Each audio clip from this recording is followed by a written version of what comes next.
د توبې مبارکه سوره چې د قرآن عظیم شان نهمه سوره ده په مدینه منوره کې را نازله شوې ده 109 مبارک آیاتونه لري تلاوت او پښتو ترجمه یې له 9 آیت څخه اوري اعوذ بالله من الشیطان الرجیم پناه وړم الله تعالی شړل شوی شیطان څخه بسم الله الرحمن الرحیم د الله په نوم چې ډیر زیات مهربان پورا رحم لرونکی دی كالذين من قبلكم كانوا أشد منكم قوة وأكثر أموالا وأولادا فاستمتعوا بخلاقكم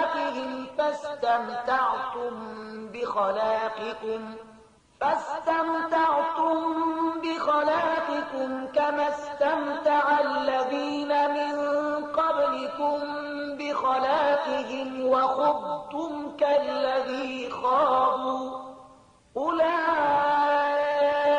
حبطت أعمالهم في الدنيا والآخرة وأولئك هم الخاسرون ستاسي رنگ رونق همغه دی چې ستاسي د پخوانیو غوی له تاسو نه د زیات زور زیات شتمنیو او زیات اولادونو خوندانو نو هغوی په نړۍ کې خپل برخه مزي چرچی وکړي او تاسو هم خپل برخه مزي چرچی همغه سي وکړي لکه چې هغوی کړی وي او په همغه خبرو اترو کې تاسو هم بوخت شوي لکه چې هغوی پکې بوخت شوي وو نو د هغو عاقبت دا شو چې په دنیا او آخرت کې د هغو ټول کړو ضایع شول او همغوی په تباهی کې ألم يأتهم نبأ الذين من قبلهم قوم نوح وعاد وثمود وقوم إبراهيم وأصحاب مدين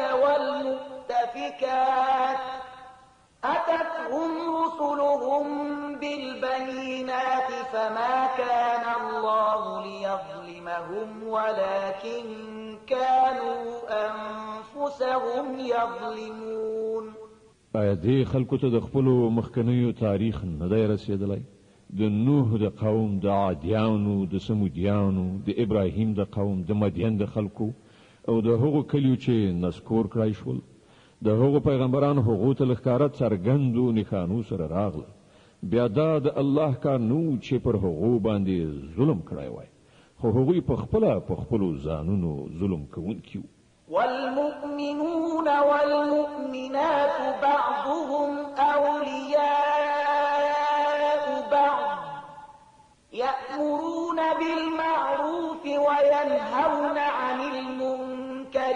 ويقيمون الصلاة ويؤتون الزكاة ويطيعون الله ورسوله أولئك سيرحمهم الله إن الله عزيز حكيم مؤمنان نارینه او مؤمنان ښځې دا ټول دی یو بل دوستان دي په ښو چارو امر او له بدیو نه منع کوي لمونځونه قایموي زکات ورکوي او د الله او د هغه د پیغمبر اطاعت کوي دا هغه کسان دي چې پر هغو باندې به د الله رحمت نازلي بشک الله پر ټول بر لاس او د حکمت خاوند دی وعد الله المؤمنين والمؤمنات جنات تجري من تحتها الأنهار خالدين فيها ومساكن طيبة في جنات عدن ورضوان من الله أكبر ذلك هو الفوز العظيم لدغه مؤمنانو نارینه او ښځو سره د الله وعده ده چې دوی ته به داسې باغونه ورکړي چې تر هغو لاندې به ویالې بهیږي او دوی به پکې د تل لپاره اوسي په هغو تل ښېرازه باغونو کې به د دوی لپاره ستره استوګنځی وي او تر هر څه زیات دا چې د الله رضا به ور په برخه وي همدا ستر بری دی يا أيها النبي جاهد الكفار والمنافقين واغلظ عليهم ومأواهم جهنم وبئس المصير. ای پیغمبره له کافرانو او منافقانو دواړو سره په پوره طاقت مقابله وکړه او له هغو سره ډیر سخت برخورد وکړه. په پای کې د هغو هستوګنځی دوزخ دی او هغه د اوسېدو ډیر ناکاره ځای دی.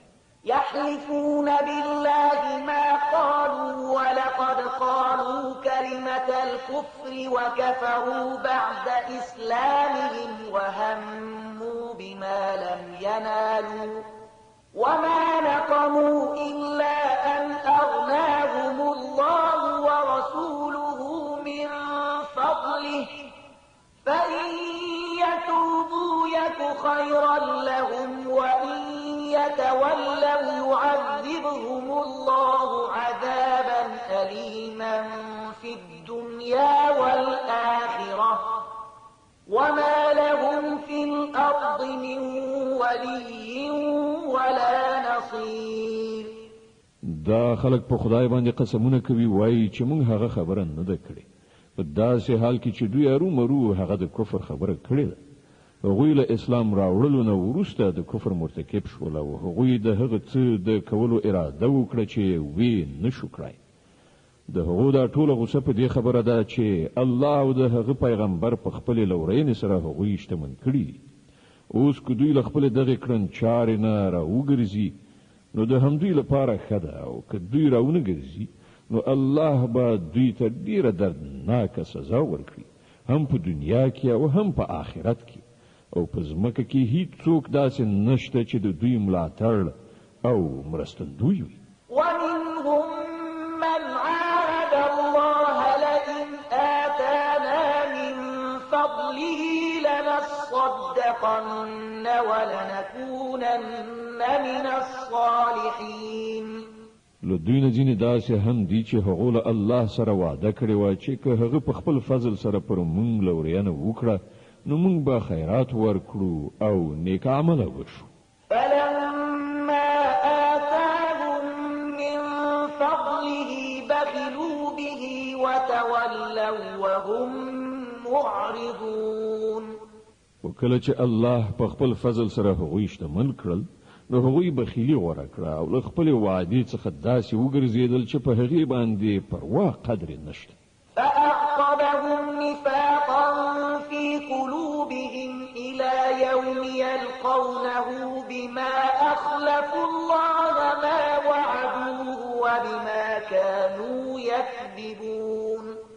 نتیجه دا راووتله چې د هغوی د دې بدلوزي له امله چې له الله سره یې وکړه او د هغو دروغو له امله چې هغوی وایي الله د هغو په زړونو کې نفاق واچوو چې د هغه حضور ته د هغو د وړاندې کېدو تر ورځې پورې به په هغه پسې تګ پرې نږدي.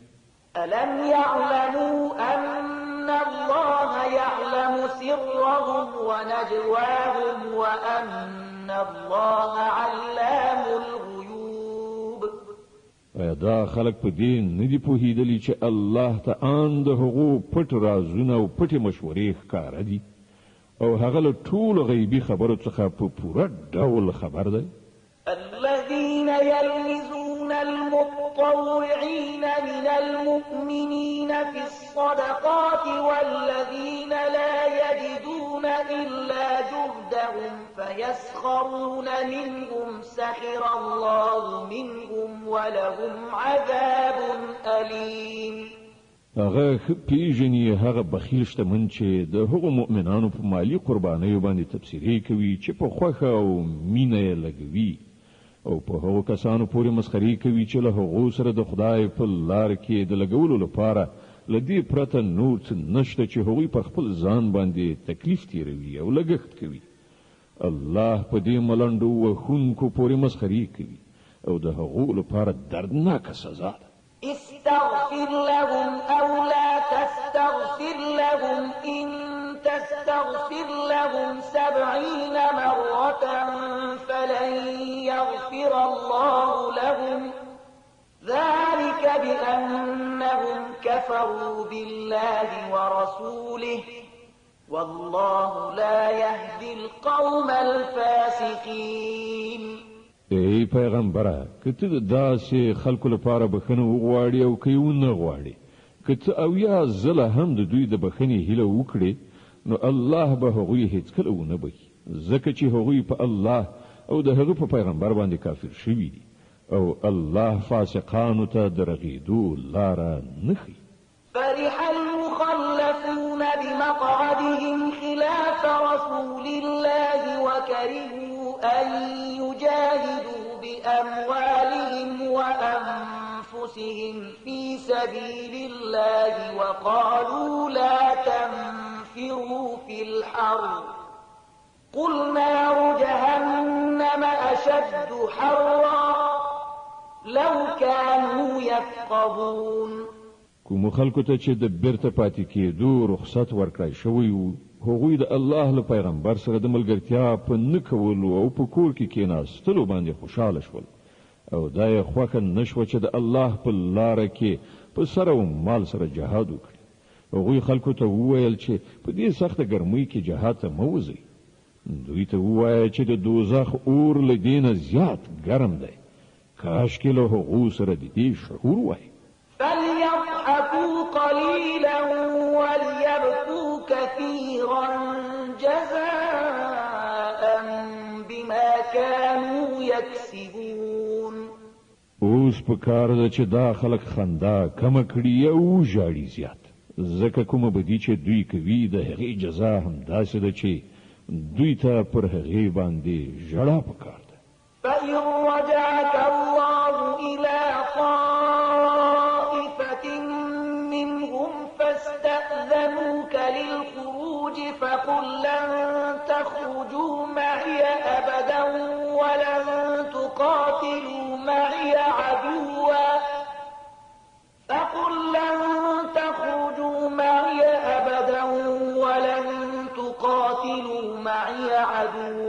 إنكم رضيتم بالقعود أول مرة فاقعدوا مع الخالفين. که الله د هغو منستتا بیرته راولي او پراتونکي وخت کې له هغو نه کومه ډله د جهاد لپاره له تا څخه د وتلو اجازه وغواړي نو په ډاګه ورته ووایه چې اوس تاسې له ما سره هیڅکله نشئ تللی او نه زما په ملګرتیا کې له کوم دښمن سره جنګېدی شئ. تاسې مخکې ناسته یې غوره کړی نو اوس په کور ناستو کسانو سره کښېنئ. ولا تصل على أحد منهم مات أبدا ولا تقم على قبره إنهم كفروا بالله ورسوله وماتوا وهم فاسقون. او که په راتلونکي وخت کې له هغو نه څوک ومري د هغه د جنازې لمونځ هم ته هیڅکله مه کوه او مه هیڅکله د هغه پر قبر درېږه ځکه چې هغوی له الله او د هغه له پیغمبر نه انکار کړی دی او هغوی په داسې حال کې مړه شوي دي چې فاسقان. ولا تعجبك أموالهم وأولادهم إنما يريد الله أن يعذبهم بها في الدنيا وتزهق أنفسهم وهم كافرون. د هغو شتمني او د هغو د اولادونو زیاتوالی د تا ونه غولوي. الله خو اراده کړې ده چې د دې مال او اولاد په وسیله هغو ته په دې دنیا کې سزا ورکړي او د هغو ساګانې په داسې حال کې وباسي چې هغوی کافران وي. وإذا أنزلت سورة أن آمنوا بالله وجاهدوا مع رسوله استأذنك أولو الطول منهم وقالوا ذرنا لكم مع القاعدين. کله به چې کومه سوره په دې مضمون نازله شوه چې الله ومني او د هغه د پیغمبر په ملګرتیا کې جهاد وکړي نو تا ولیدل چې کوم خلک چې له هغو څخه د قدرت خاوندانو هغوی له تا څخه دا غوښتنه وکړه چې هغوی دې په جهاد کې له برخې اخیستلو نه معاف کړی شي او هغوی وویل چې موږ پرېږده چې له ناستو کسانو سره پاتې شو. رضوا بأن يكونوا مع الخوالف وطبع على قلوبهم فهم لا يفقهون. هغوی په کور ناستو کسانو کې شاملېدل غوره کړل او د هغو پر زړونو باندې مهر ووهل شو ځکه خو هغوی اوس په هیڅ نه پوهیږي. لكن الرسول والذين آمنوا معه جاهدوا بأموالهم وأنفسهم وأولئك لهم الخيرات وأولئك هم المفلحون. د دې برعکس پیغمبر او هغو کسانو چې له پیغمبر سره ایمان راوړی وو په خپل سر او مال سره جهاد وکړ اوس ټول ښېګڼې د همغو لپاره دي او همغوی بری مندونکي دي. أعد الله لهم جنات تجري من تحتها الأنهار خالدين فيها ذلك الفوز العظيم. الله د هغو لپاره داسې باغونه تیار کړي دي چې تر هغو لاندې ویالې بهیږي په هغو کې به د تل لپاره اوسیږي. دا د ډېر ستر بریالیتوب. د توبې مبارکه سوره چې د قرآن عظیم شان همه سوره ده په مدینه منورې کې را نازله شوې ده 129 آیاتونه لري.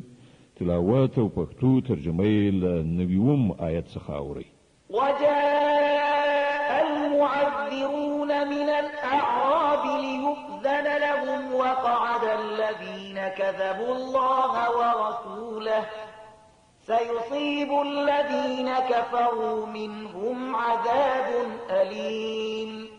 لباندچی یعنی د باندو د اوسیدونکو عربونه هم ډیر خلک راغلل چې هغوی عذرونه وکړل ترڅو چې هغو ته هم د بیرته پاتې کېدو رخصت ورکړی شي.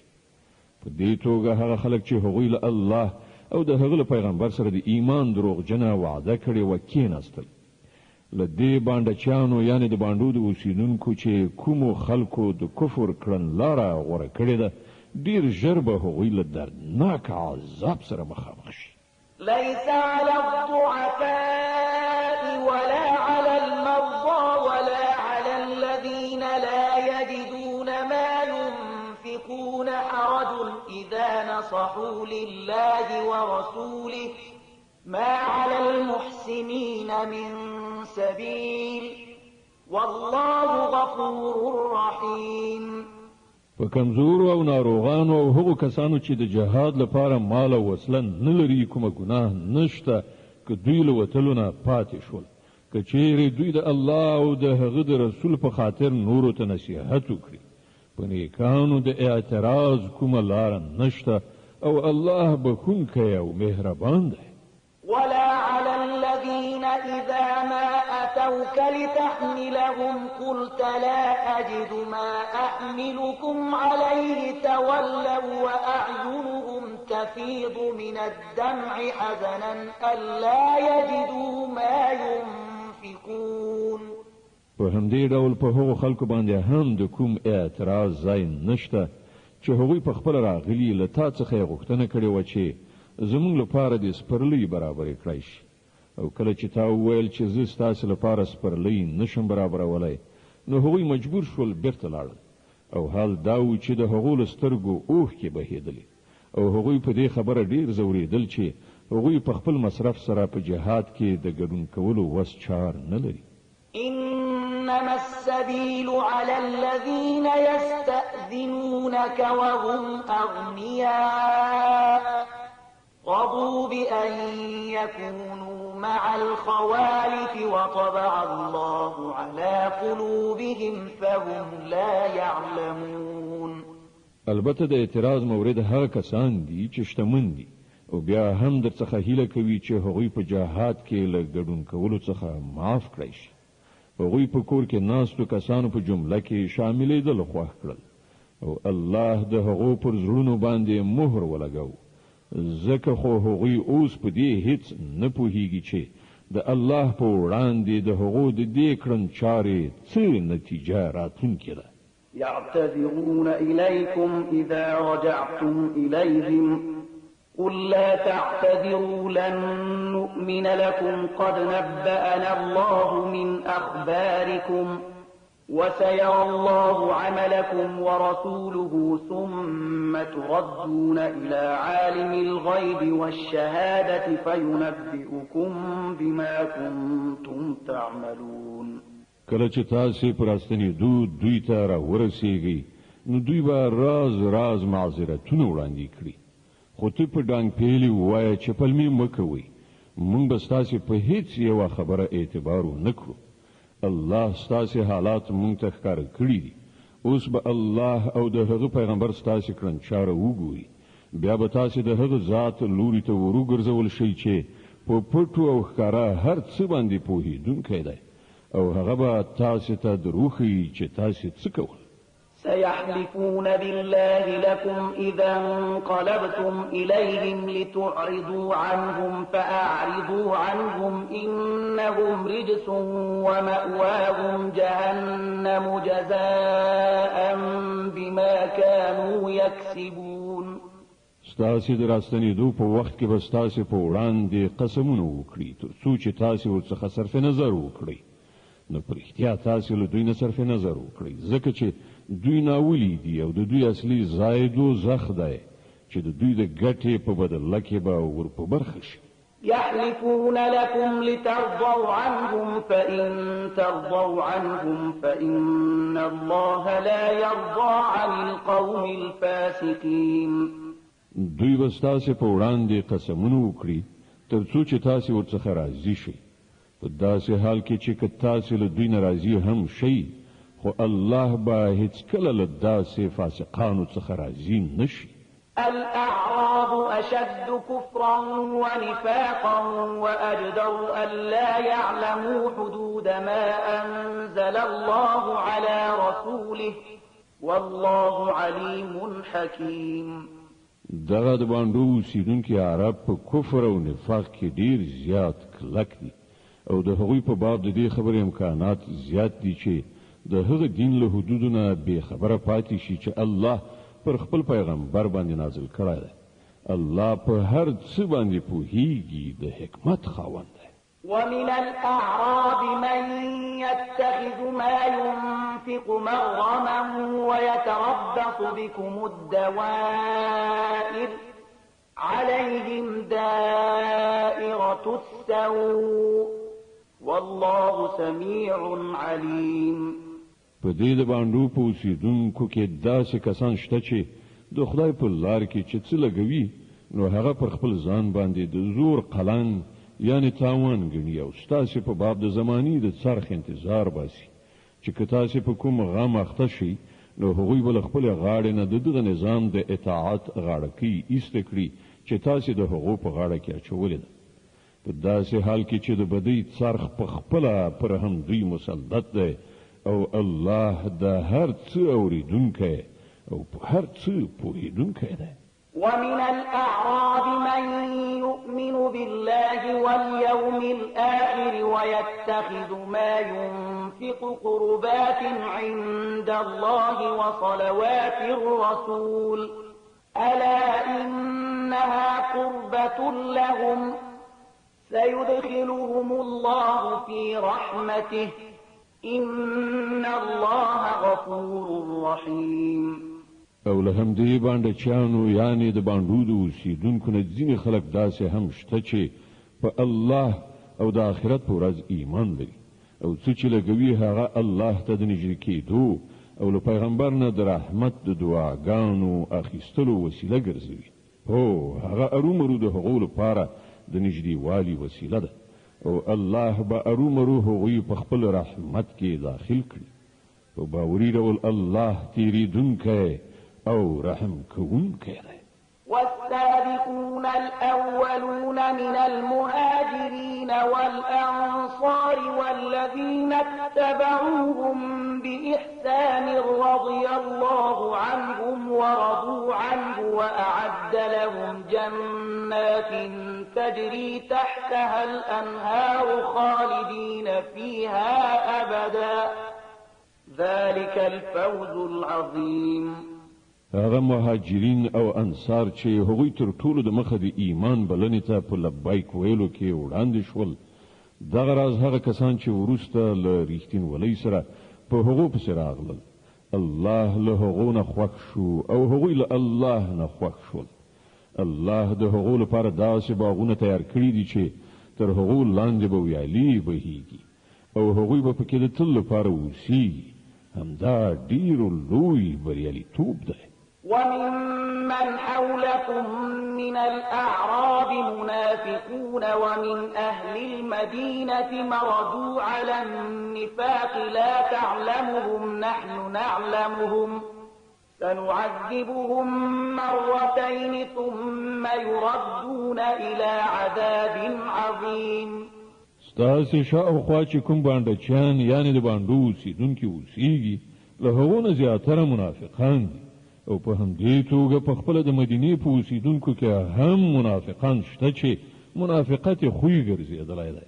ته هغوی نه پېژنې، موږ هغوی پېژنو او موږ به هغو ته 2 ځلې سزا ورکړو، بیا به هغوی د ډېرې سترې سزا لپاره بیرته راوستل شي.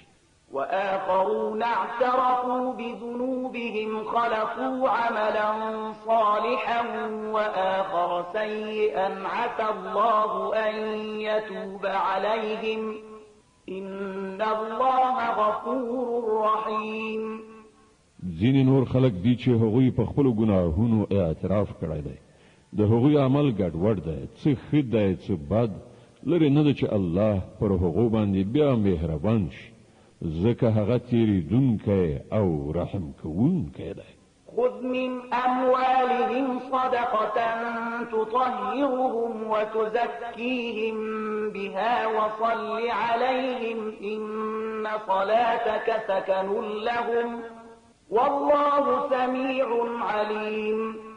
ای پیغمبره، ته د هغوی له مالونو څخه د صدقې په اخیستلو سره هغوی پاک کړه او د نیکۍ په لاره کې هغوی وهڅوه او د هغو په حق کې د رحمت دعا وکړه، ځکه چې ستا دعا به د هغو لپاره د ډاډینې وسیله وي. الله هر څه اوري او په هر څه پوهیږي. ألم يعلموا أن الله هو يقبل التوبة عن عباده ويأخذ الصدقات وأن الله هو التواب الرحيم. آیا دې خلکو ته معلومه نه ده چې همغه الله دی چې د خپلو بندگانو توبه قبلوي او د هغو خیراتونو ته منظوري وربخي او دا چې الله ښه معاف کوونکی او رحیم دی؟ وقل اعملوا فسيرى الله عملكم ورسوله والمؤمنون وستردون إلى عالم الغيب والشهادة فينبئكم بما كنتم تعملون. او ای پیغمبر دوی ته ووایه چې تاسې عمل کوئ، الله او د هغه پیغمبر او مؤمنان ټول به وګوري چې ستاسې کړو وړو اوس څه دي، بیا به تاسې د هغه ذات لوري ته ور وګرځول شئ چې په پټو او ښکارو هر څه باندې پوهیږي او هغه به تاسې ته دروښیي چې تاسې څه کوئ. وآخرون مرجون لأمر الله إما يعذبهم وإما يتوب عليهم والله عليم حكيم. ځینې نور خلک دي چې د هغو معامله یعنی د هغو توبې مننه د الله په حکم تر اوسه پورې معطل ده، که یې خوښه شي سزا به ورکړي او که یې خوښه شي پر هغو باندې به بیا مهربان شي. الله په هر څه باندې پوهیږي او د حکمت څښتن دی. والذين اتخذوا مسجدا ضرارا وكفرا وتفريقا بين المؤمنين وإرصادا لمن حارب الله ورسوله من قبل وليحلفن إن أردنا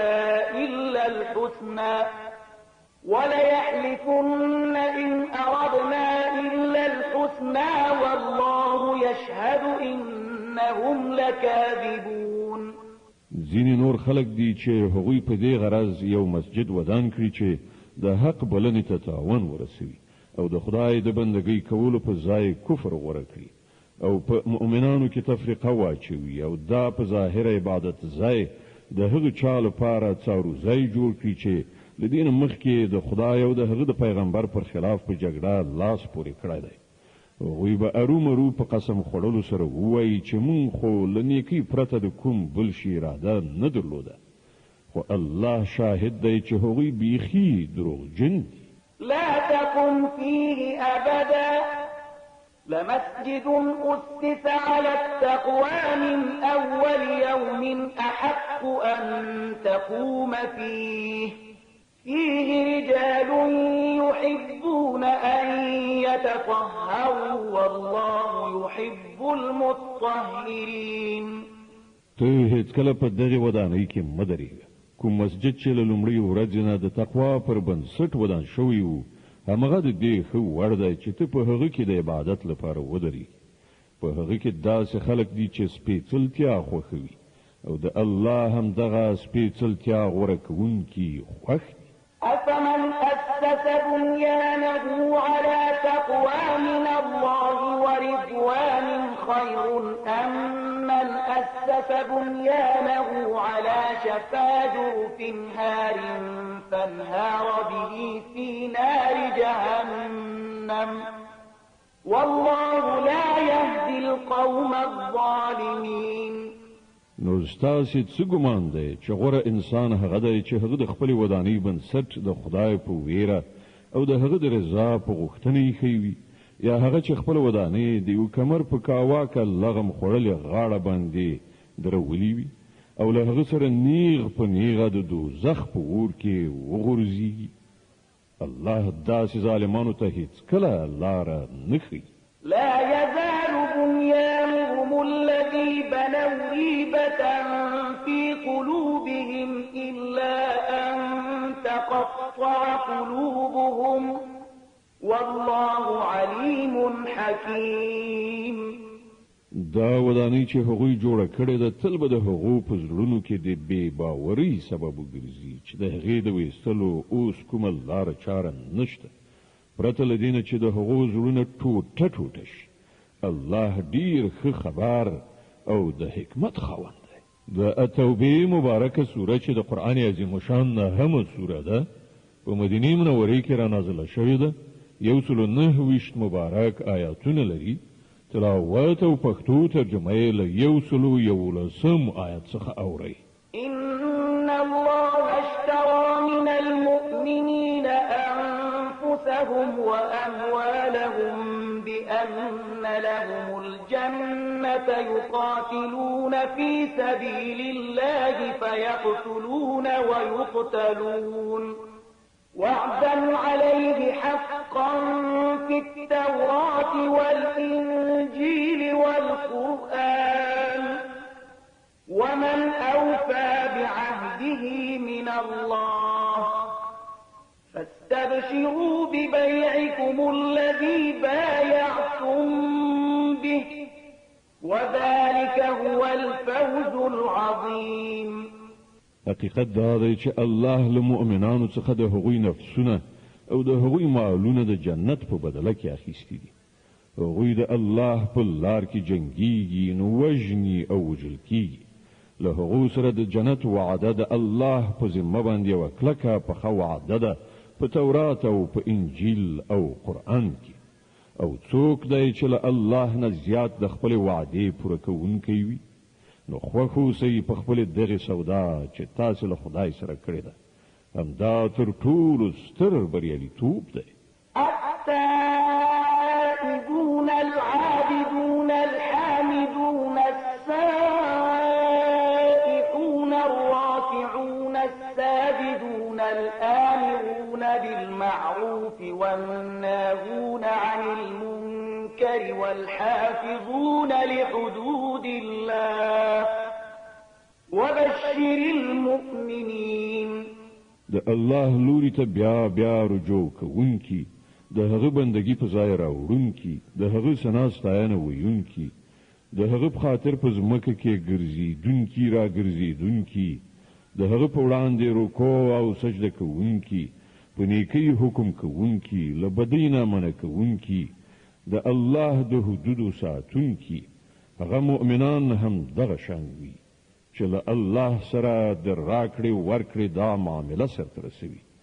او ای پیغمبره دغه مؤمنانو ته زیری ورکړه.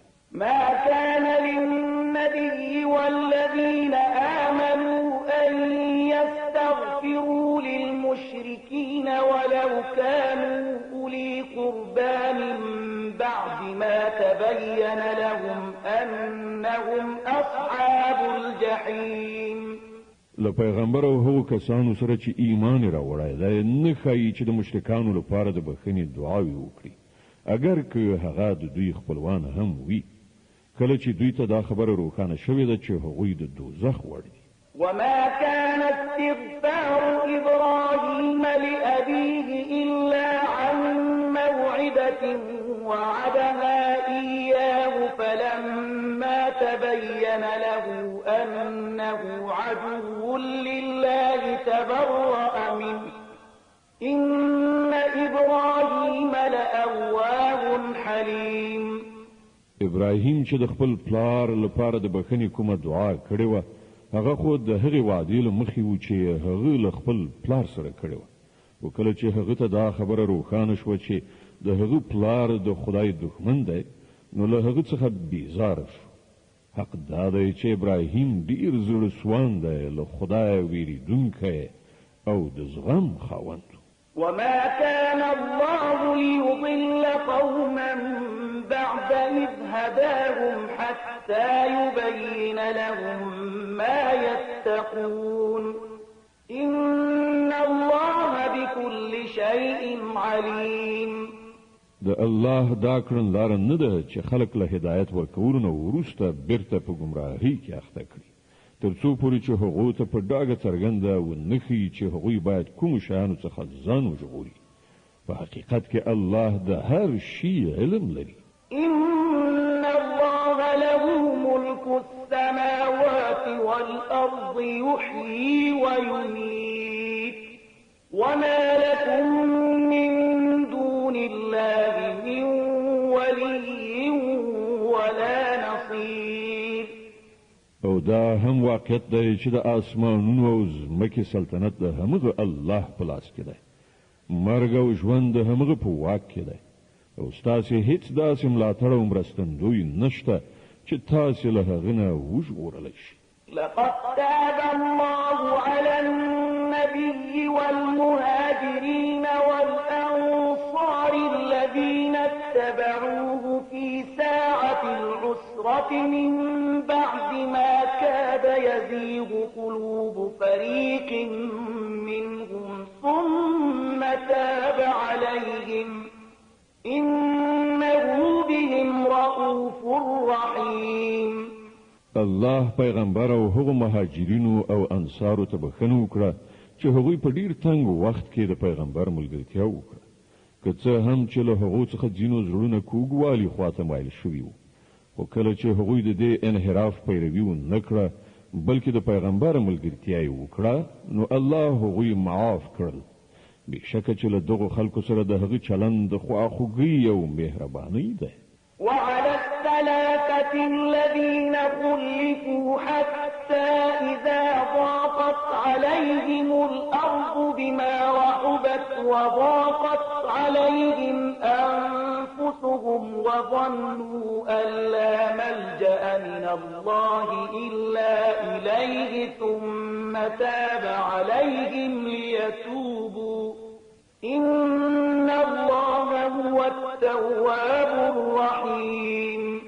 او هغه درې تنه یې هم معاف کړل چې د هغوی معامله ځنډول شوې وه کله چې ځمکه له خپلې ټولې پراختیا سره سره پر هغوی تنګه شوه او د هغوی خپل ځانونه هم په هغو باندې پیټی شول او هغوی دا وګڼله چې له الله څخه د ژغورل کېدو لپاره د پناه کوم بل ځای په خپله د الله د رحمت له لمنې څخه پرته نشته. نو الله په خپل مهربانۍ سره د هغو لوري ته رجوع وکړه تر څو چې هغوی د هغه لوري ته راوګرځي. په باوري ډول هغه ښه معاف کوونکی او رحم کوونکی دی. يا أيها الذين آمنوا اتقوا الله وكونوا مع الصادقين. اے مؤمنانو له الله نه ویریږئ او د رښتینو خلکو ملګري شئ.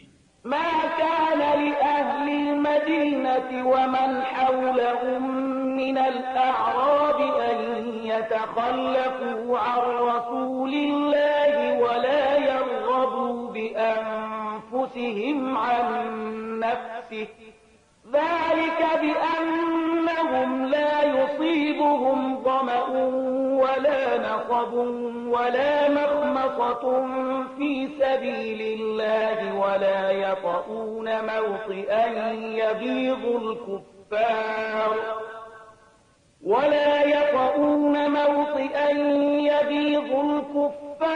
ولا ينالون من عدو نيلا إلا كتب لهم به عمل صالح إن الله لا يضيع أجر المحسنين.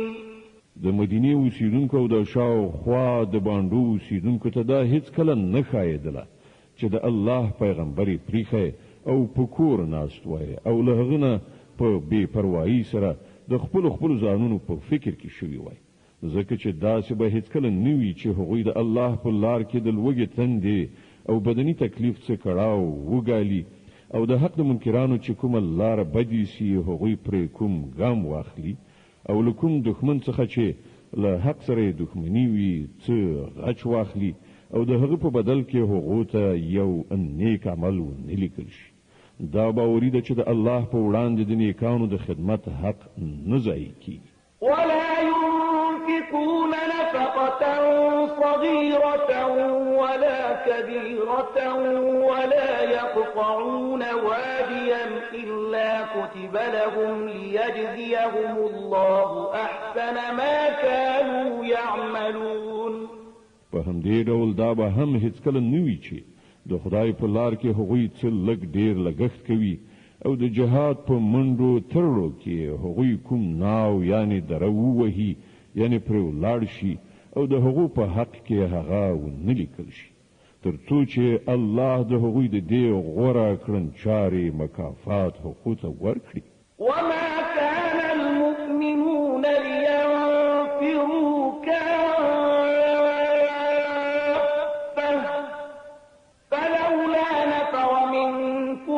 فرقة منهم طائفة ليتفقهوا في الدين ولينذروا قومهم إذا رجعوا إليهم لعلهم يحذرون.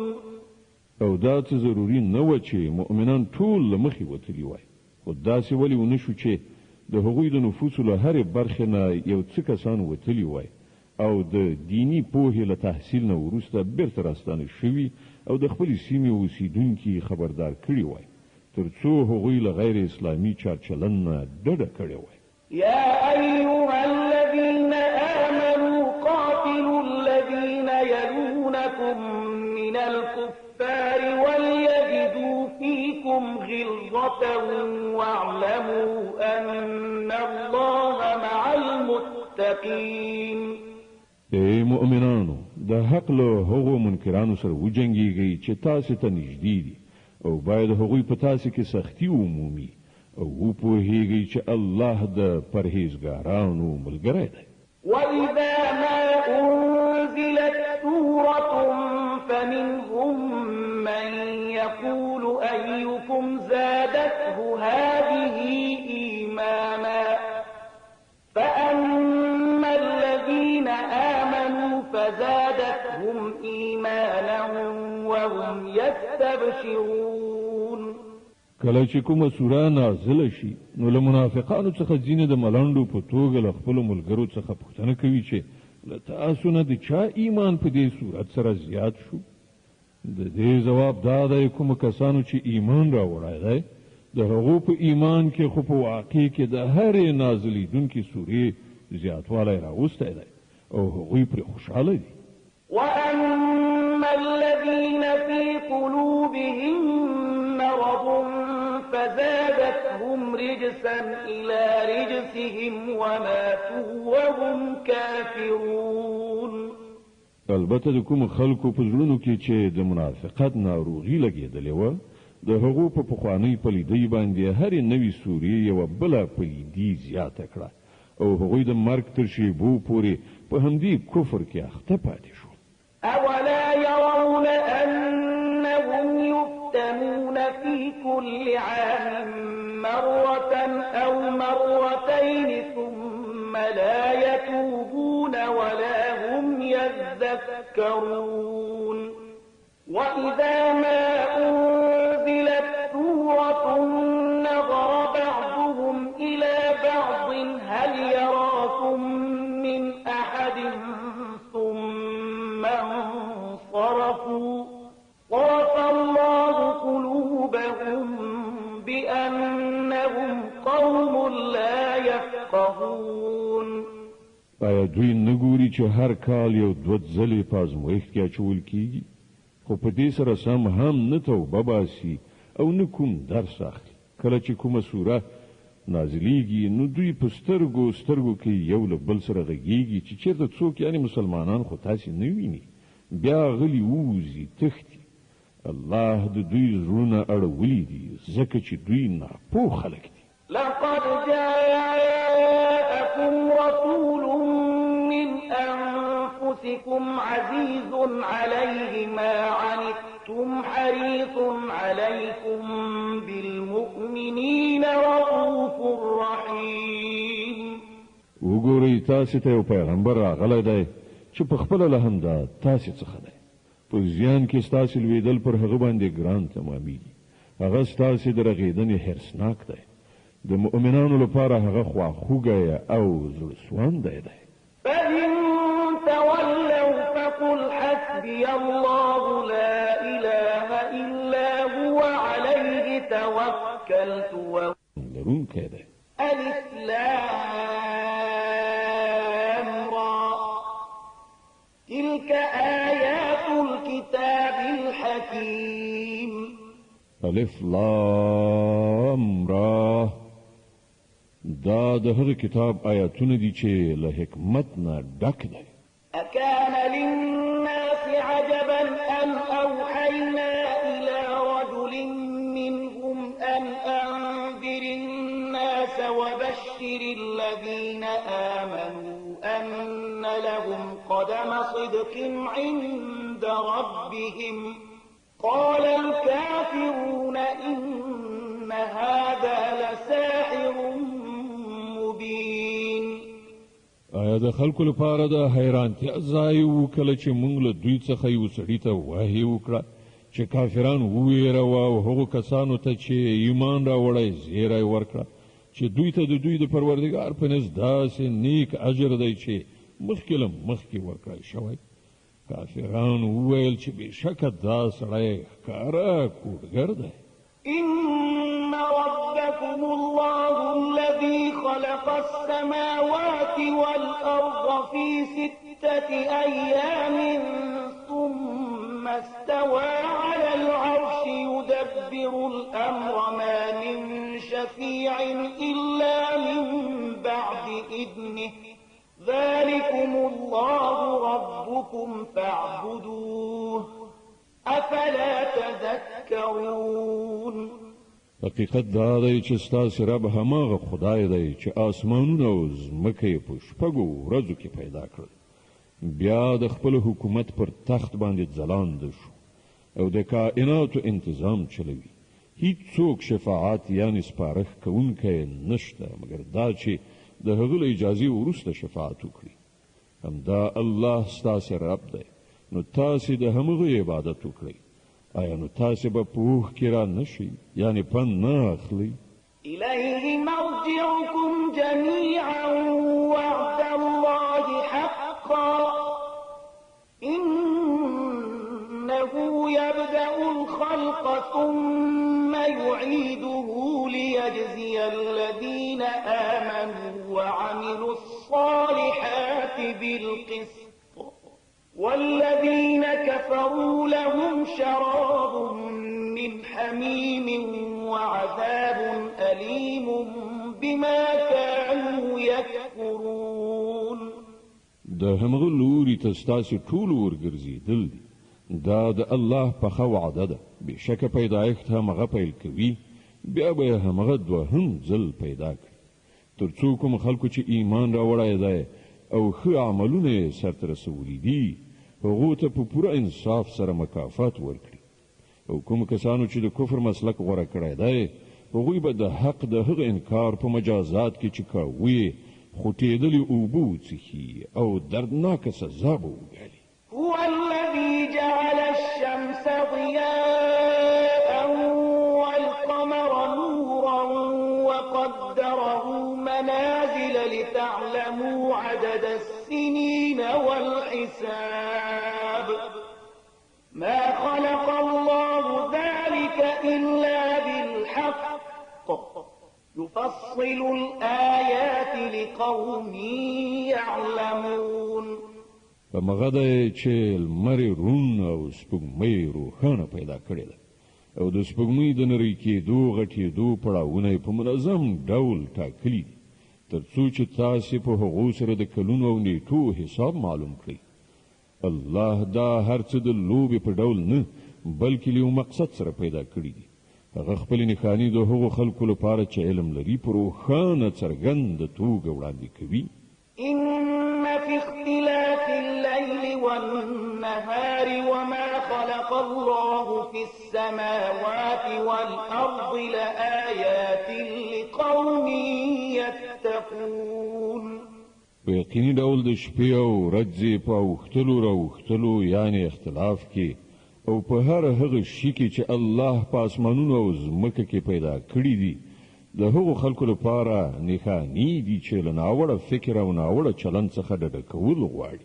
إن الذين لا يرجون لقاءنا ورضوا بالحياة الدنيا واطمأنوا بها والذين هم عن آياتنا غافلون أولئك مأواهم النار بما كانوا يكسبون. حقیقت دا دی کوم خلک چې له موږ سره د یو ځای کېدو هیلهمن نه دي او د همدې دنیا په ژوندانه باندې خوښ او ډاډه شوي دي او هغه کسان چې زموږ له نښانو څخه غافل دي د هغو وروستی استوګنځی به دوزخ وي. د هغو ناوړو چارو په بدله کې چې هغوی د خپلې دغې ناوړه عقیدې او غلطې کړنلارې له مخې سرته رسولې. إن الذين آمنوا وعملوا الصالحات يهديهم ربهم بإيمانهم تجري من تحتهم الأنهار في جنات النعيم. او دا هم حقیقت دی چې کوم کسانو چې ایمان راوړی دی یعنی هغه رښتینولۍ منلي دي چې په دې کتاب کې وړاندې کړی شوي دي او غوره چارې سرته رسولي دي هغوی به د هغو رب د هغو د ایمان له امله پر سمه لاره وخوځوي له نعمت څخه په ډکو جنتونو کې به د هغوی لاندې ویالې بهیږي. دعواهم فيها سبحانك اللهم وتحيتهم فيها سلام وآخر دعواهم أن الحمد لله رب العالمين.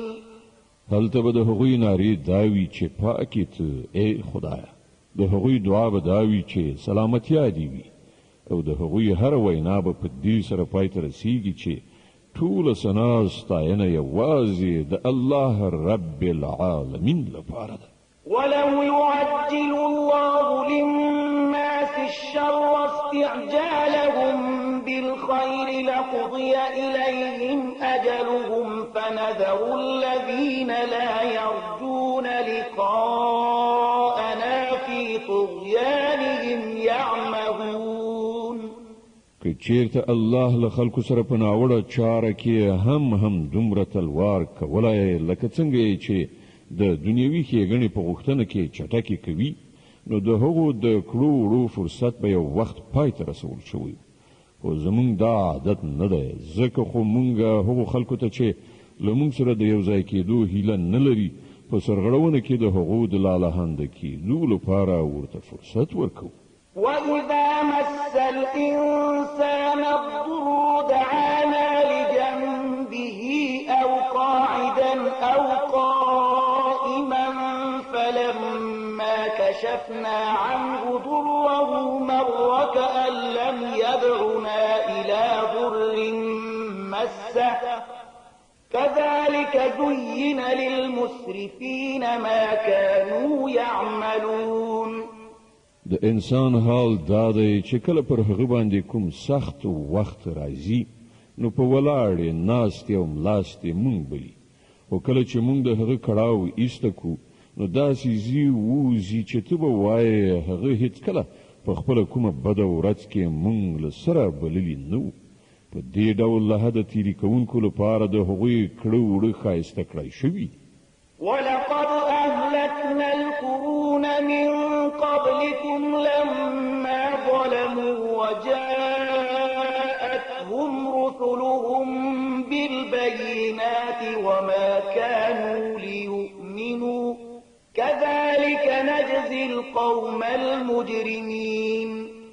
ای خلکو مونږ له تاسو نه مخکې قومونه هلاک کړل کله چې هغوی د ظلم چلند غوره کړ او د هغو پیغمبرانو هغو ته له ښکاره څرګندو نښانو سره راغلل او هغوی له سره ایمان را نه وړ.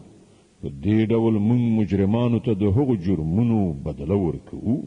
ثم جعلناكم خلائف في الأرض من بعدهم لننظر كيف تعملون. اوس له هغو نه وروسته مونږ تاسې ته په ځمکه کې د هغوی ځای درکړی دی تر څو وګورو چې تاسې څنګه عمل کوئ. وإذا تتلى عليهم آياتنا بينات قال الذين لا يرجون لقاءنا ائت بقرآن غير هذا أو بدله قل ما يكون لي أن أبدله من تلقاء نفسي إن أتبع إلا ما يوحى إلي إني أخاف إن عصيت ربي عذاب يوم عظيم. کله چې دوی ته زموږ روښانه خبرې اورول کیږي نو هغه خلک چې له موږ سره د یو ځای کېدو هیلهمن نه دي وایي چې د ده پر ځای کوم بل قرآن راوړه یا په ده کې څه تعدیل راوله. ای محمده دوی ته ووایه زما دا کار نه دی چې له خپله ځانه په ده کې څه تعدیل او ترمیم وکړم. زه خو صرف د هغې واحې پیرو یم چې ما ته لیږل کیږي. که زه د خپل رب له امر نه سر وغړوم نو زه د یوې ډېرې هیبتناکې ورځې څخه ویریږم.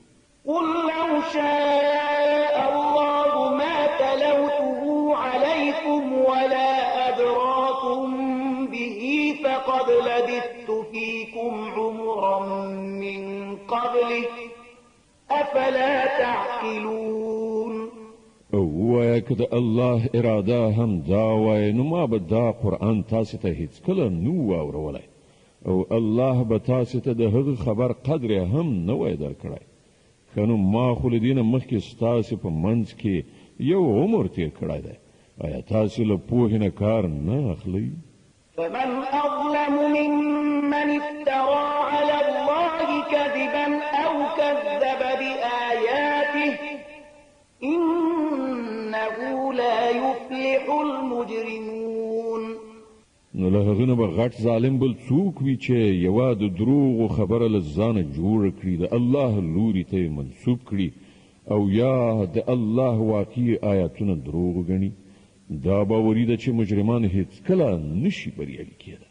ويعبدون من دون الله ما لا يضرهم ولا ينفعهم ويقولون هؤلاء شفعاؤنا عند الله قل أتنبئون الله بما لا يعلم في السماوات ولا في الأرض سبحانه وتعالى عما يشركون.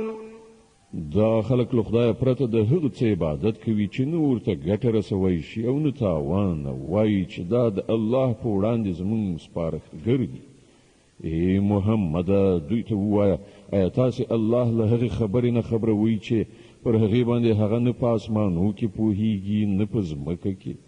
هغه له هغه شرک نه چې دوی کوي پاک دی او لوړ او پورته دی. وما كان الناس إلا أمة واحدة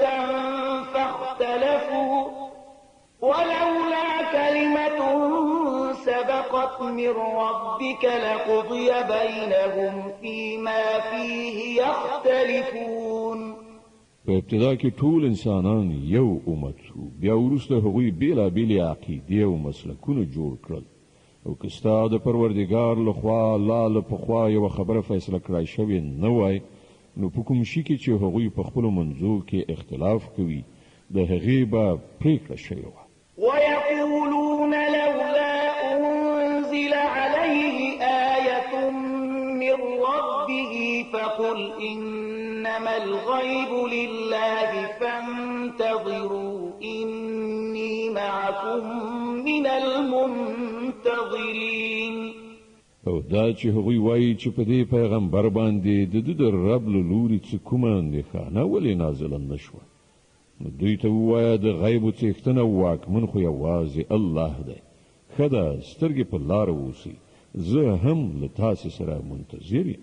وإذا أذقنا الناس رحمة من بعد ضراء مستهم إذا لهم مكر في آياتنا قل الله أسرع مكرا إن رسلنا يكتبون ما تمكرون.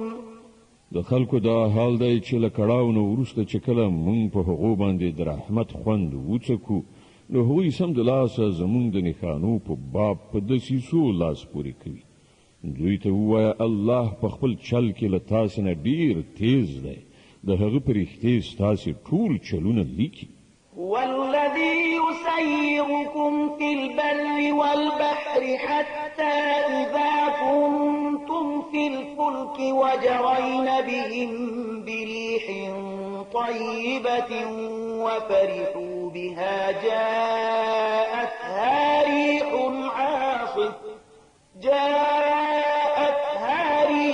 عاصف وجاءهم الموج من كل مكان وظنوا أنهم أحيط بهم دعوا الله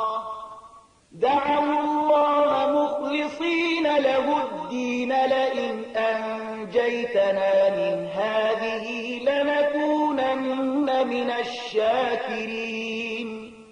هماغه الله دی چې تاسې په وچه او لمده کې ګرځوي، لکه چې کله تاسې په کښتیو کې په سپرېدو په موافق باد سره خوشحاله سوکاله سفر کوئ، او بیا په ناڅاپي ډول مخالف توند باد راوالوځي او له هرې خوا نه څپې څپانده کېږي او مسافران انګیري چې په طوفان کې راګیر شول. په هغه وخت کې ټول خپل دین یوازې د الله لپاره خالصوي او داسې دعاګانې غواړي چې که تا مونږ ته له دې بلا څخه نجات راکړ نو مونږ به شکر ویستونکي بندګان شو.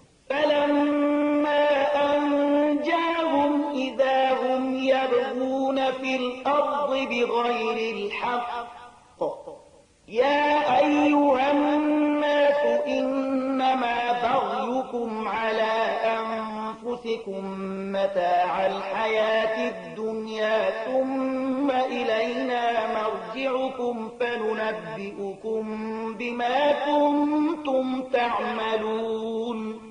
خو هغه چې کله هغوی وژغوري نو بیا هماغه خلک له حق څخه په انحراف کولو په ځمکه کې په سرکشۍ لاس پورې کوي.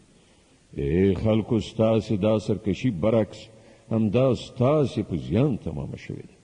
د دنیا څو ورځني خوندونه دي واخلئ، بیا زموږ لوري ته ستاسې راګرځېدل دي.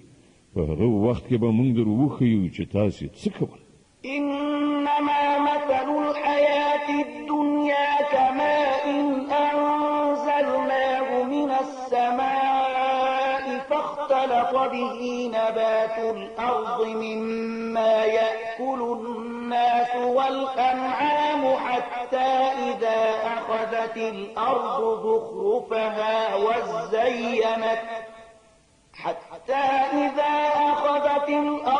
زخرفها وزينت وظن أهلها أنهم قادرون عليها أتاها أمرنا ليلا أو نهارا فجعلناها حصيدا كأن لم تغن بالأمس كذلك نفصل الآيات لقوم يتفكرون.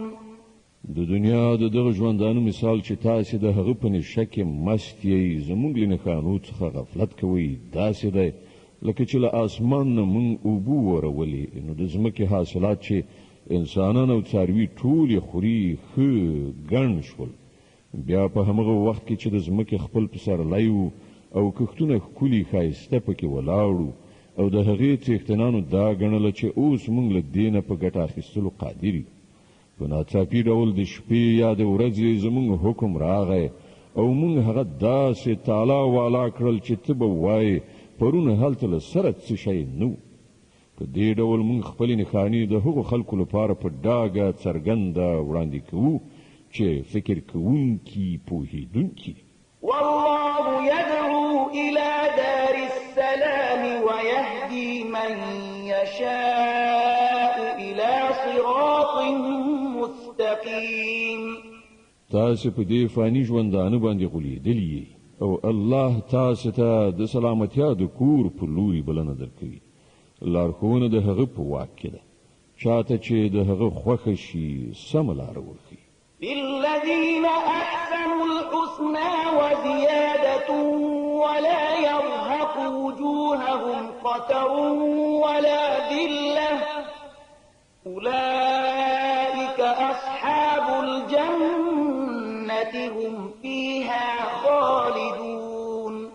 کوم کسانو چې د ښو چارو لاره غوره کړه د هغو لپاره ښېګڼه ده او زیاته مهرباني د هغو پر مخونو باندې به توروالی او خواري خورا نشي هغوی د جنت مستحق دي هلته به هغوی د تل لپاره اوسیږي. والذين كسبوا السيئات جزاء سيئة بمثلها وترهقهم ذلة ما لهم من الله من عاصم كأنما أغشيت وجوههم قطعا من الليل مظلما أولئك أصحاب النار هم فيها خالدون. او کوم خلکو چې د بدیو ګټه کړې ده د هغو چې څنګه بدی ده همغسې بدله به ومومي خواري به ورباندې مسلط وي هیڅوک بل الله نه د هغو ژغورونکی نه وي د هغو پر مخونو باندې به داسې ترږمۍ خوره شوي وي لکه چې د شپې تورې پردې ورباندې غوړېدلې وي هغوی د دوزخ وړ دي هلته به هغوی د تل لپاره اوسیږي. ويوم نحشرهم جميعا ثم نقول للذين أشركوا مكانكم أنتم وشركاؤكم فزيلنا بينهم وقال شركاؤهم ما كنتم إيانا تعبدون.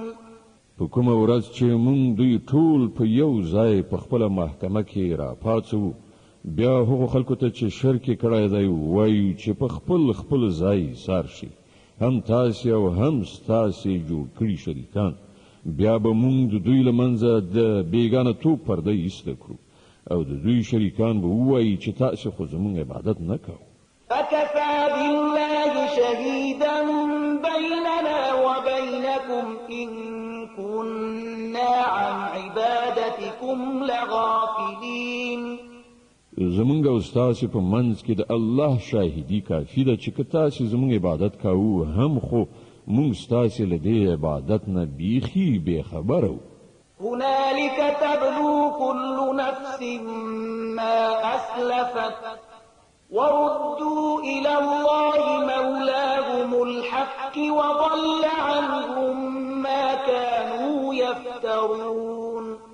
په هغه وخت کې به هر څوک د خپلو کړو وړو خوند وڅکي ټول به د خپل حقیقي څښتن خواته وروګرځول شي او هغه ټول دروغ چې دوی جوړ کړي وو ورک بشي.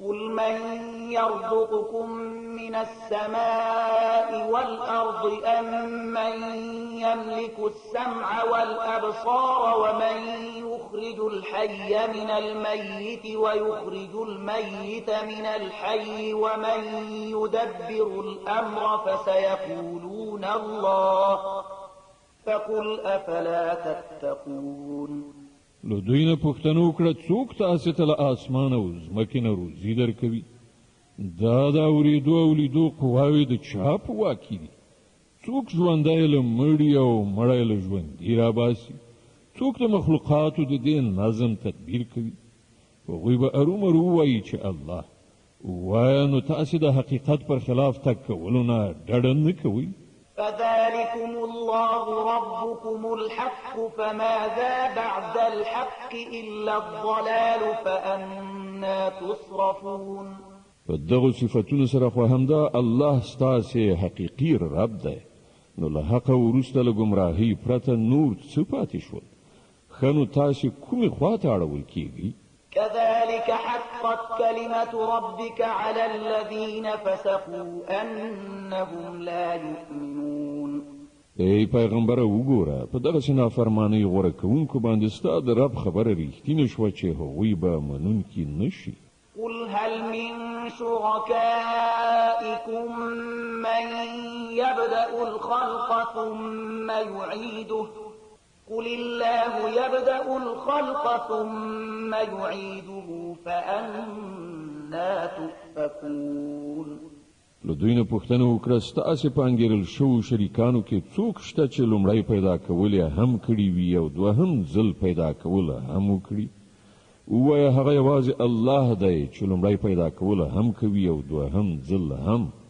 نو تاسې دا په کومه چپه لاره باندې خوځول کیږئ قل هل من شركائكم من يهدي إلى الحق قل الله يهدي للحق أفمن يهدي إلى الحق أحق أن يتبع أم من لا يهدي إلا أن يهدى فما لكم كيف تحكمون له دوی نه پوښتنه وکړه ستاسې په ګڼل شوو شریکانو کې څوک داسې هم شته چې د حق لوري ته رهبري کوي ووایه هغه یوازې الله دی چې د حق لارښوونه کوي ښه نو وښیي څوک چې د حق خواته لارښوونه کوي هغه د دې زیات وړ دی چې د هغه پیروي وشي یا هغه چې په خپله لاره نه مومي مګر دا چې ورته لاره وښودله شي ښه نو پر تاسې باندې څه شوي دي څنګه چپه چپه فیصلې کوئ وما يتبع أكثرهم إلا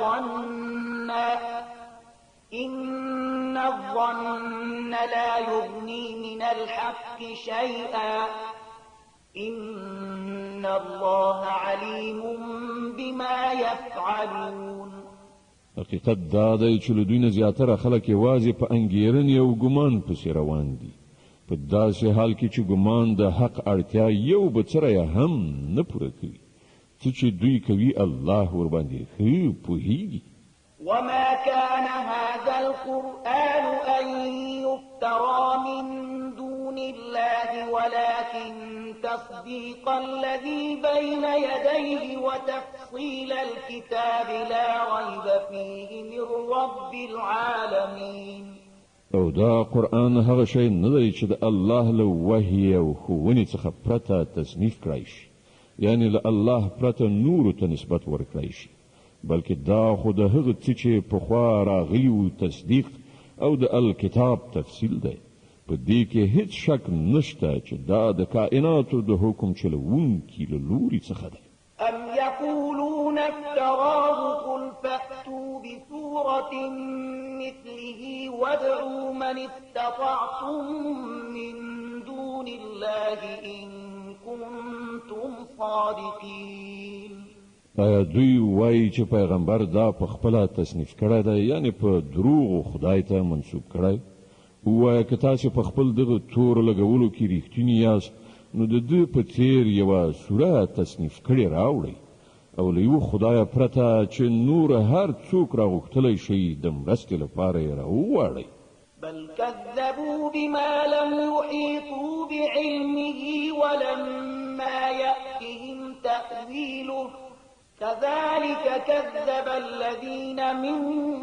قبلهم فانظر كيف كان عاقبة الظالمين اصلي خبره دا ده چې کوم شی چې د دوی د علم په احاطه کې نه دی راغلی او د کوم شي راتلونکی چې د دوی تر نظر لاندې نه دراغلي دوی هغه ارومرو پاټکلي ډول دروغ وګاڼه په همدې ډول خو دوی نه مخکې خلکو هم د دروغو نسبتونه کړي دي نو وګوره د هغو ظالمانو څه عاقبت شو ومنهم من يؤمن به ومنهم من لا يؤمن به وربك أعلم بالمفسدين له دوی نه به ځینې خلک په دې کتاب ایمان راوړي او ځینې به یې ران نه وړي او ستا رب هغه مفسدان ښه پیژني وإن كذبوك فقل لي عملي ولكم عملكم أنتم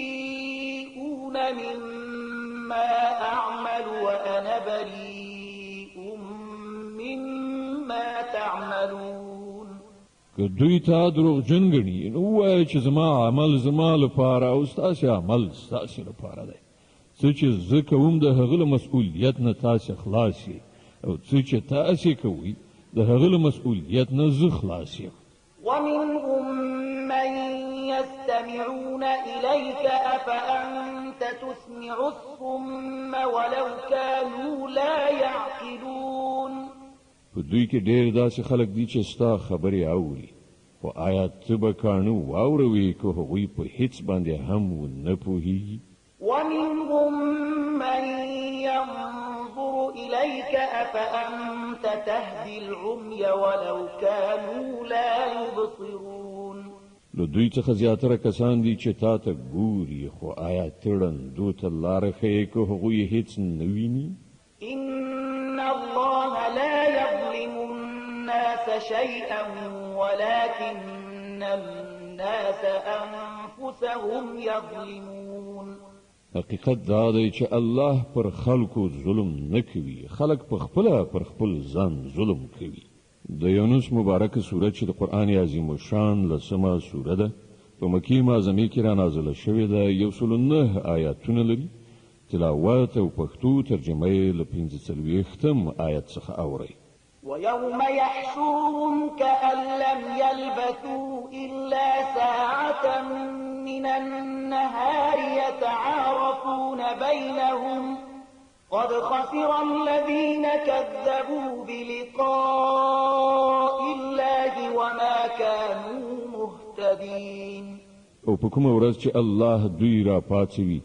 نو همغه د دنیا ژوند به دوی ته داسې ښکاره شي چې ته به وایې دوی صرف پوره 1 ساعت په خپلو منځو کې د پیژنګلوۍ دپاره ځنډېدلي وو په هغه وخت کې به په پلټنه ثابته کړای شي چې په واقع کې هغه کسان سخت له زیان سره مخامخ شول چې له الله سره یو ځای کېدلې دروغ وګڼل او هیڅکله هغوی پر سمه لاره نه وو وإما نرينك بعض الذي نعدهم أو نتوفينك فإلينا مرجعهم ثم الله شهيد على ما يفعلون او کوم ناوړه سرنوشت څخه چې موږ هغوی ویرو د هغه یو برخه به موږ ستا په ژوند کې دروخي یا بل هغه نه مخکې تا واخلو په هر حال د دوی راتګ زموږ خواته دی او دوی چې څه کوي الله ورباندې شاهد ده ولكل أمة رسول فإذا جاء رسولهم قضي بينهم بالقسط وهم لا يظلمون د هر امت لپاره یو پیغمبر دی نو کله چې کوم امت ته د هغه پیغمبر راځي نو د هغه فیصله په پوره عدالت سره کیږي او پر هغه باندې به یو بڅری ظلم هم نکي ويقولون متى هذا الوعد إن كنتم صادقين وای کستا سي دا اختار رښتیا ده نو دا به کله تر سره کیږي قل لا أملك لنفسي ضرا ولا نفعا إلا ما شاء الله لكل أمة أجل إذا جاء أجلهم فلا يستأخرون ساعة ولا يستقدمون وای زما په واک کې د خپل ځان ګټه او زیان هم نشته هر څه د الله په خوښي پورې اړه لري د هر امت لپاره د مهلت یوه موده ده.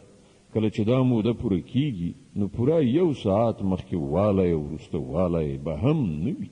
قل أرأيتم إن أتاكم عذابه بياتا أو نهارا ماذا يستعجل منه المجرمون. دوی ته ووایه تاسې کله په دې غور کړی دی چې که د الله عذاب په ناڅاپي ډول د شپې یا د ورځې راشي نو تاسې څه کولی شئ؟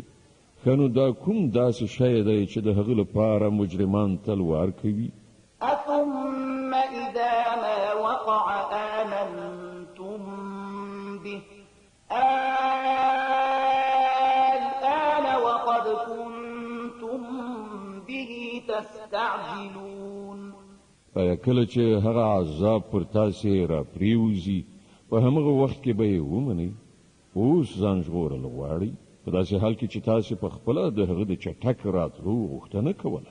ثم قيل للذين ظلموا ذوقوا عذاب الخلد هل تجزون إلا بما كنتم تكسبون. بیا به ظالمانو ته وویل شي چې اوس د ابدي عذاب خوند وڅکئ څه چې تاسې ګټئ د هغه له مجازات نه پرته بله څه بدله تاسې ته درکول کېدی شي. ويستنبئونك أحق هو قل إي وربي إنه لحق وما أنتم بمعجزين. بیا پوښتنه کوي آیا په واقعي ډول دا رښتیا دي چې ته یې وایې؟ ووایه زما پر رب باندې قسم دا بیخي رښتیا دي او تاسې دومره زور نه لرئ چې د هغه د منځته راتګ مخه ونیسئ.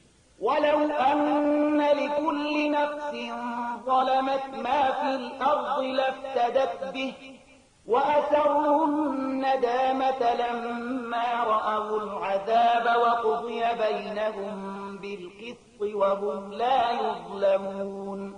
او له هر هغه چا سره چې ظلم یې کړی دی د ځمکې د مخ شتمني هم وي نو له هغه عذاب نه د ژغورل کېدو لپاره به په جریمه کې د هغې ورکولو ته حاضر شي. کله چې دا خلک هغه عذاب وګوري نو په زړه زړه کې به پښیمانه شي خو د هغو په منځ کې به په پوره عدالت سره پریکړه وشي. هیڅ ظلم به پر هغو باندې نه وي. ألا إن لله ما في السماوات والأرض ألا إن وعد الله حق ولكن أكثرهم لا يعلمون. واوري په اسمانونو او ځمکه کې چې هر څه دي د الله دي. واوري د الله وعده رښتیا ده خو زیاتره انسانان نه پوهیږي. هو يحيي ويميت وإليه ترجعون. هماغه ژوند بخي او هماغه مرګ ورکوي او د همغه په لوري ستاسې ټولو ورګرځېدل دي.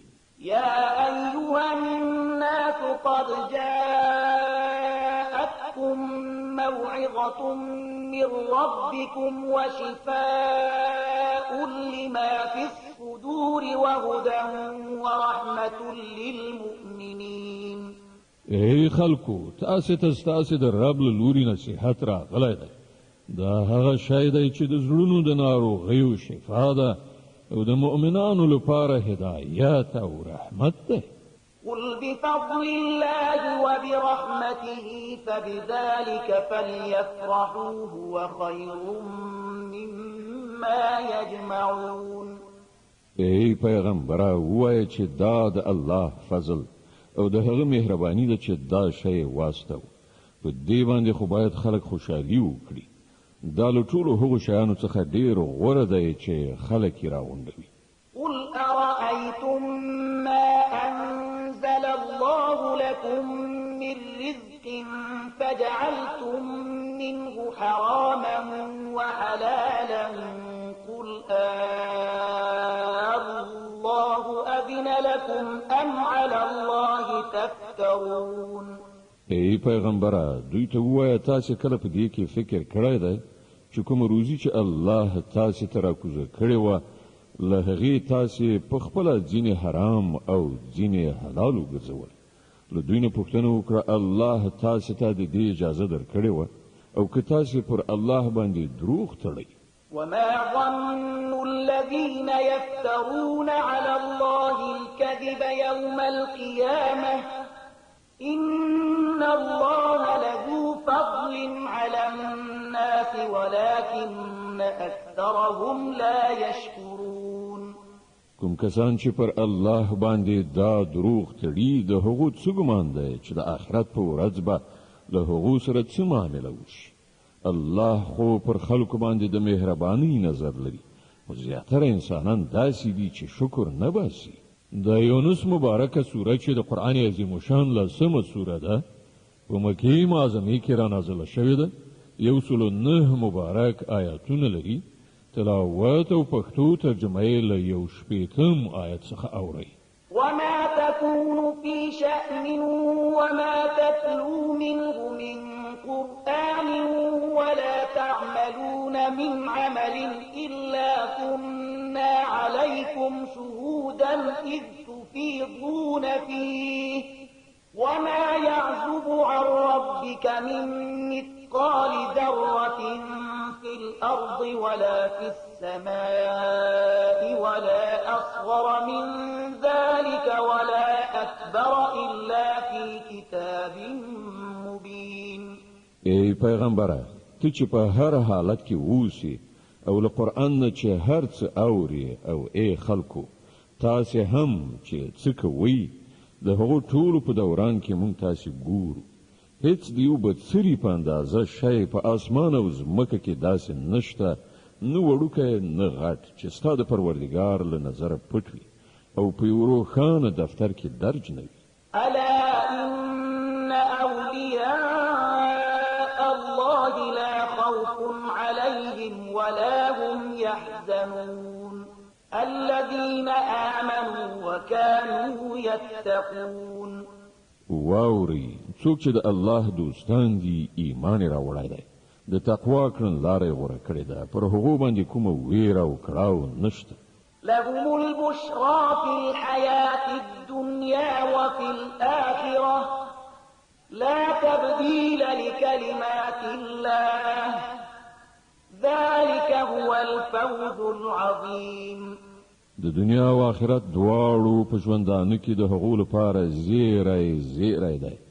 د الله خبرې نشي بدلیدلی. همدا لوی بریالیتوب دی. ولا يحزنك قولهم إن العزة لله جميعا هو السميع العليم.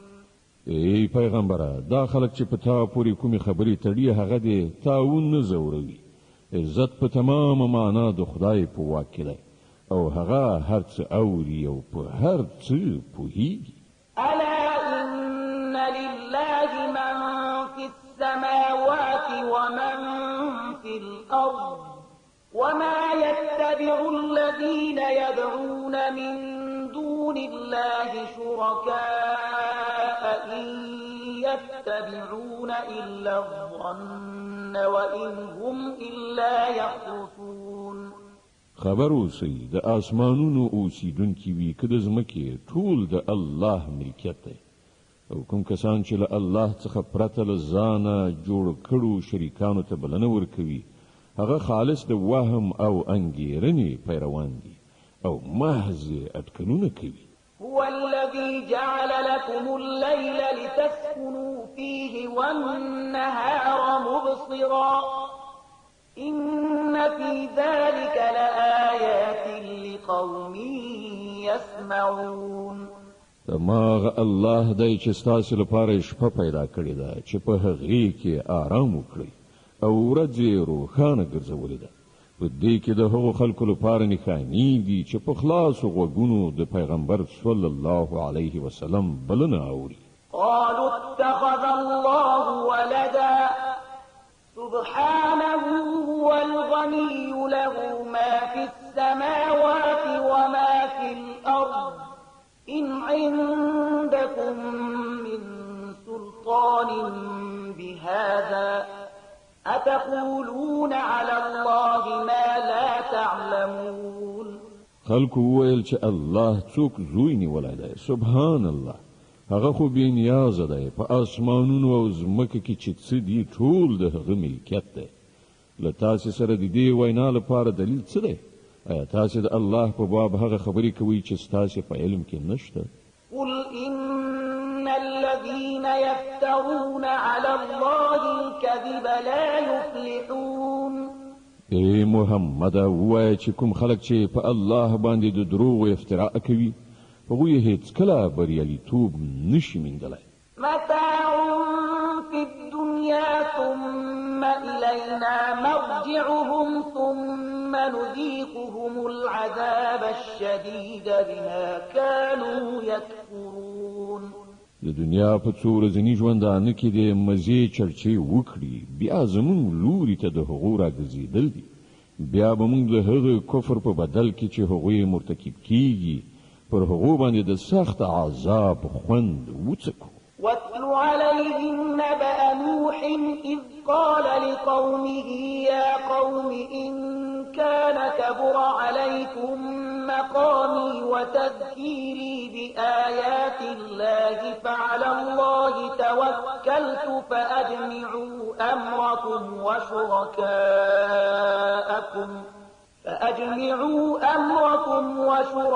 وشركاءكم ثم لا يكن أمركم عليكم غمة ثم اقضوا إلي ولا تنظرون.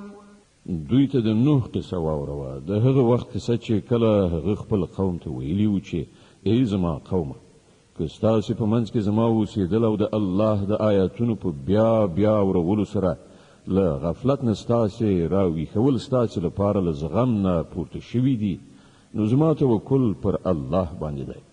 تاسې د خپلو انګېرلو شریکانو په ملګرتیا سره یوه پریکړه وکړئ او هر څه پلان چې ستاسې په نظر کې وي پر هغه ښه فکر غور وکړئ، تر څو چې د هغه کوم اړخ ستاسې له نظره پټ پاتې نشي.